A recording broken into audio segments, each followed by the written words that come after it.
boys and girls, we're going to do the reading science together if you would like. I'm going to read the passage and then I'll read the questions and choices to you.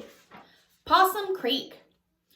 One day after school, John, Carlos, and Samantha eagerly ran to one of their favorite hangouts, an abandoned plot of land near Possum Creek. When they arrived, they were completely shocked to find a fence around the land. Bulldozers had plowed over the trees and bushes where the children used to play hide and seek. A sign announced that a new apartment building was going to be built in the place where they had loved to play. Fearing the worst, they skirted around the fence to Possum Creek. The three friends had spent many hours exploring the creek and its banks. The creek provided a habitat for many different creatures. John, Carlos, and Samantha had often tried to guess how many red-eared slider turtles they would spot. It was fun to see the animals' heads popping up across the surface of the water or to watch the turtles chasing minnows for food.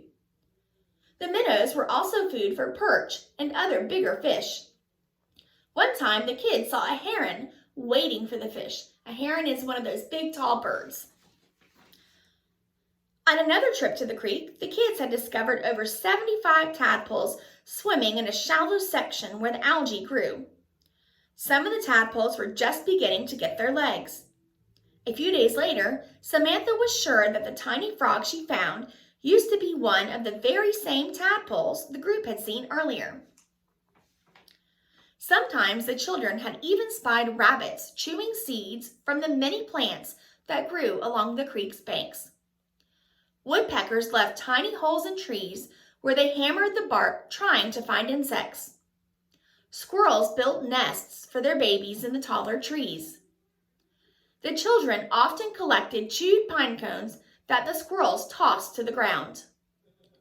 But now, Possum Creek had changed so much that the kids hardly recognized it. The animals, along with their food supplies and shelters, were gone. The trees and plants that provided so much shade had been removed. The children knew that people needed apartment buildings to live in. As they stood staring at the mess of broken trees, they still felt sad. As the group walked home, they passed a huge sign announcing the construction. Carlos stopped to read the small print. He wanted to know if they would ever be able to play at the creek again. Hey, you all, read this. It says the apartment building is a part of a Back to Nature project. They are going to replant the trees and bushes when they are finished. Do you think the turtles, fish, and other wildlife will come back when their homes return? Samantha asked. I sure hope so, said John. The children continued walking to their houses.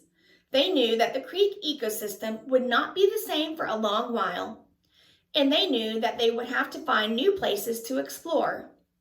But they felt better knowing that someday the creek would return to its natural state. Okay, the questions on the back. Number 1, what is the main idea of this story? What is the main idea of this story? A, land is cleared for the building of an apartment complex. B, turtles and minnows live in a creek. C, children play in areas where they are not supposed to be. D, the ecosystem of a creek is changed by construction. What is the main idea of this story? Number 2, the author's purpose in writing this piece is to A, tell a story about 3 children and their adventures. B, teach the reader about the animals living around the creek.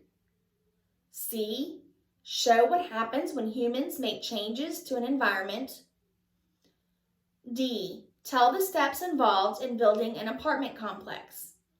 The author's purpose in writing this piece is to 3. Here are some dictionary definitions of the word skirt. 1. The part of a gown, dress, slip, or coat that extends downward from the waist. 2. A small leather flap on each side of a saddle, covering the metal bar from which the stirrup hangs. 3. To lie on or along the border of. The hills skirt the stream. 4. To pass along or around the border or edge of. Traffic skirts the town. Which definition above is the best match for the use of the word skirted in the following sentence? Which definition above is the best match for the use of the word skirted in the following sentence? The sentence, fearing the worst, they skirted around the fence to Possum Creek. Fearing the worst, they skirted around the fence to Possum Creek. A, definition 1. B, definition 2. C, definition 3. Or D, definition 4. Those definitions again. 1, the part of a gown, dress, slip, or coat that extends downward from the waist. 2, a small leather flap on each side of a saddle covering the metal bar from which the stirrup hangs. 3, to lie on or along the border of. The hills skirt the stream. Or 4, to pass along or around the border or edge of. Traffic skirts the town. Fearing the worst, they skirted around the fence to Possum Creek. Question 4. What is the best evidence that Possum Creek was once a good habitat for pond organisms? A, a company was building an apartment building at Possum Creek. B, a sign explaining that construction will take place. C, the creek was close to a city. Or D, the children saw an abundance of animals there. Abundance means a whole bunch. What is the best evidence that Possum Creek was once a good habitat for pond organisms? 5, using information from the story, what would go on the line? So you've got the line, and then you have 1 heron, 2 perch, 3 turtles. So what should go on the line there is what we want to know. A, animals that Samantha likes to catch. B, animals the children learned about in school. C, animals that feed on minnows. Or D, animals that might die because of the construction. Using information from the story, what would go on the line? I'm going to tell you, you're probably going to need to go back and reread that part of the story. Miss Oliver was doing this one, and even I had a little bit of trouble, and I had to go back and find that answer in the story, or I would have picked the wrong one as well. So go back in the story and see if you can find the answer to that, and I'll talk to y'all later. Bye-bye.